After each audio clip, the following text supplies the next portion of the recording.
Viewers को अस्सलाम वालेकुम। दोस्तों, आज हम सैर करने वाले हैं एक ऐसी सरजमीन की जो दुनिया के 3 अलहामी मज़ाहिब की मुक़द्दस तरीन जगहों में से एक है।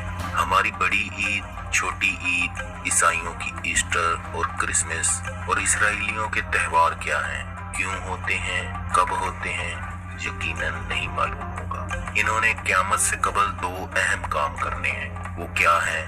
क्या वो वुज़ू करते हैं, नमाज पढ़ते हैं? हम पर ज़ना, शराब, जुआ, सूअर हराम है। उनके लिए क्या हराम है और हलाल क्या है? अपने सर पर जो टोपी पहनते हैं उसे क्या कहते हैं? उसे क्यों पहनते हैं? सर में लिटें क्यों निकाली होती हैं? दीवार में सर क्यों मारते हैं? मातम क्यों करते हैं? बहरे मुर्दार में लोग क्यों नहीं डूबते? और ये किस नबी की उम्मत पर अजाब नाज़िल हुआ था? ताबूत सकीना में क्या था और क़यामत में कितने साल बाकी हैं? पाकिस्तानी कैसे इसराइल की सैर करने जाते हैं, नहीं जानते ना? क्या वजह है पूरी दुनिया उनकी पोरों के नीचे है? दुनिया का सारा मीडिया, बैंकिंग निज़ाम, बड़ी बड़ी मल्टीनेशनल कंपनियां उनके पास हैं। कौन सी ऐसी गिद्दड़ सिंगी है जो इस छोटी सी कौम में जो आज दुनिया को कंट्रोल कर रहे हैं? हम बताएंगे इस सरजमीन के मुतल्लक वो बातें जिनसे आज की नई नस्ल ना आशना है। ये सब जानने के लिए वीडियो को आखिर तक देखना पड़ेगा। इसराइल, जिसका मानी है अल्लाह का बंदा या रात की तारीकी में अल्लाह की तरफ चलने वाला, और ये लक़ब हज़रत याकूब अलैहिस्सलाम का था, और इनकी कौम को बनी इसराइल कहा जाता है। ये जब एक दूसरे से मिलते हैं तो शलोम अलैकुम कहते हैं, जो अस्सलामु अलैकुम से मिलता जुलता है। मोहतरम नाजरीन, इसराइल बहीरा रूम के जुनूब मशरकी और रेड सी के शुमाली साहिल पर वाक़ है। इसके शुमाल में लुबनान, शुमाल मगरब में उर्दन, शुमाल मशरक में शाम, मगरब में फ़लस्तीन, जुनूब मगरब में मिस्र और गजा वाक़ हैं। क्या आपको इसराइल के 4 शहरों के नाम मालूम हैं? नहीं मालूम? जनाबे वाला, उन्हें आपके हर शहर का नाम मालूम है। दुनिया भर में यहूदियों की मौजूदा तादाद 14 मिलियन के लगभग है, जिनकी अक्सरियत अमेरिका और इसराइल में रहाइश पजीर है। दोस्तों, इसराइली हजरत आदम से लेकर मलाकी तक जितने भी अम्बिया गुजरे हैं, इन सब को अम्बिया मानते हैं। बाकी बाद में आने वाले अम्बिया का इनकार करते हैं। इसराइल दुनिया में सबसे ज्यादा बिजली निज़ाम शम्सी से हासिल करने वाला मुल्क है, और दुनिया में आबादी के तनासब के लिहाज से सबसे ज्यादा बैचलर भी वहाँ होते हैं। हमारे यहाँ डिग्री का मकसद अच्छी नौकरी, काम न करने की तनख्वाह और काम करने की रिश्वत लेना है, और इसराइल में तब तक स्टूडेंट को डिग्री नहीं मिलती जब तक वो कोई बिजनेस या कोई अपना आइडिया सेल करके $10,000 प्रॉफिट नहीं कमा लेता। और हमारे डिग्री होल्डर सोच रहे होते हैं मैंने आगे करना क्या है।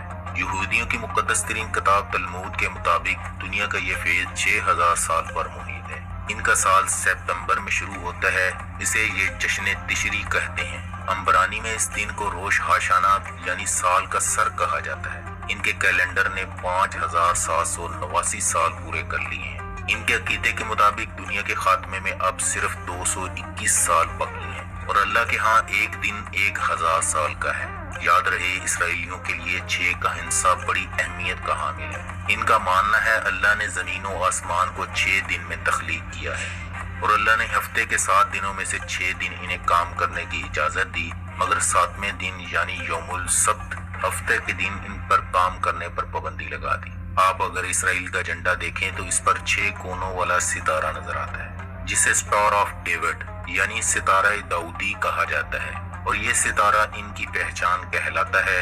ये अपने बच्चों को किस तरह ट्रेन कर रहे हैं। इनका मानना है कि हमारा आने वाला बच्चा दुनिया का लीडर बनेगा, $1 बिलियन की कंपनी बनाएगा, बिजनेस करेगा।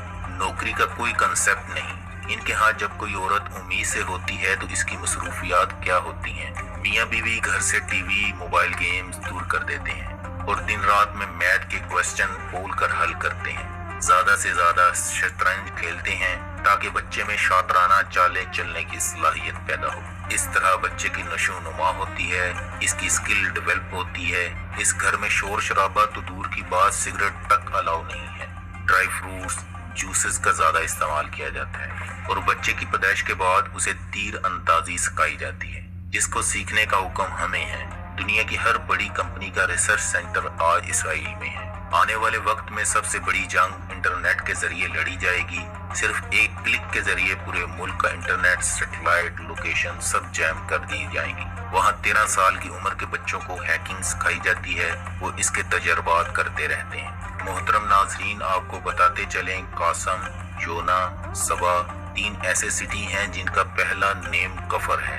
تل ابیب تاریخی نام اس کا جوفا ہے اور ہم اسے تل ابیب بولتے ہیں۔ سمندر کے کنارے بسایا گیا ایک نسبتاً نیا شہر ہے جہاں ساحل سمندر، بلند و بالا عمارات اور مارکیٹس موجود ہیں۔ یہ شہر خوبصورتی، ترقی اور صفائی کے اعتبار سے یورپ کے کسی بھی شہر سے کم نہیں ہے۔ نازرت شہر جس کے بارے میں کہا جاتا ہے یہیں جیکب، میری اور جیزس یعنی حضرت یعقوب علیہ السلام اور حضرت مریم علیہ السلام کا گھر تھا، اور حضرت عیسیٰ علیہ السلام کی ولادت بھی اسی شہر میں ہوئی تھی۔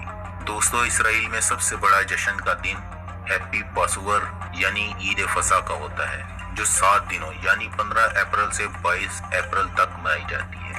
یہ دن فرعون سے آزادی کے طور پر منایا جاتا ہے۔ ان کی دوسری عید پوریم کہلاتی ہے۔ ایرانی بادشاہ نے حامان کے کہنے پر یہودیوں کو قتل کرنے کا حکم دے دیا، لیکن حکم لے کر جانے والے نے ملکہ کو بتا دیا۔ اس نے حامان کو ہی قتل کروا دیا، اس لیے اس کو یوم نجات کے طور پر مناتے ہیں، اور یہ ہر سال کے آخری مہینے کی 14 تاریخ کو منایا جاتا ہے۔ ان کا تیسرا تہوار روش ہاشانا ہے، اس کو جشن نوروز بھی کہتے ہیں۔ اس دن صبح سے شام تک نرسنگے پھونکے جاتے ہیں، روٹی اور پھل کو شہد میں ڈبو کر کھایا جاتا ہے۔ اسرائیل میں دنیا کی تیسری بلند ترین شرح ہے، جہاں 55% خواتین مردوں کی جگہ کام کرتی ہیں۔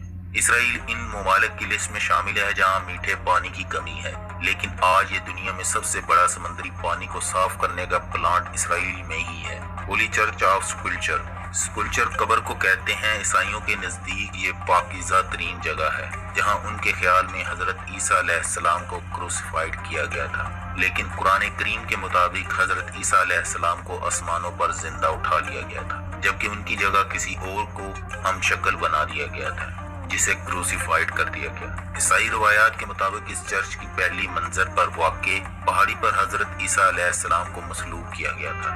اس کے بعد ان کا جسم پہاڑی سے نیچے لایا گیا اور نیچے موجود انسانی جسم کی طرح لمبی چوڑی پتھر کے سل پر ان کے جسم پر تیل لگایا گیا۔ یہ پتھر آج بھی یہاں موجود ہے، جسے عیسائی زائرین چومتے ہیں۔ یہاں سے تھوڑے فاصلے پر دفن کرنے کے لیے لے جایا گیا۔ دفن کرنے سے پہلے ہی ان کا جسم یہاں سے اوپر آسمانوں کی طرف غائب ہو گیا تھا۔ محترم ناظرین، یہ تھی آج کی ویڈیو۔ میں امید کرتا ہوں آپ کو پسند آئی ہوگی۔ اسے اپنے دوستوں کے ساتھ شیئر کرتے ہوئے لائک کے بٹن کو دبا دیں اور کمنٹس باکس میں اپنی رائے کا اظہار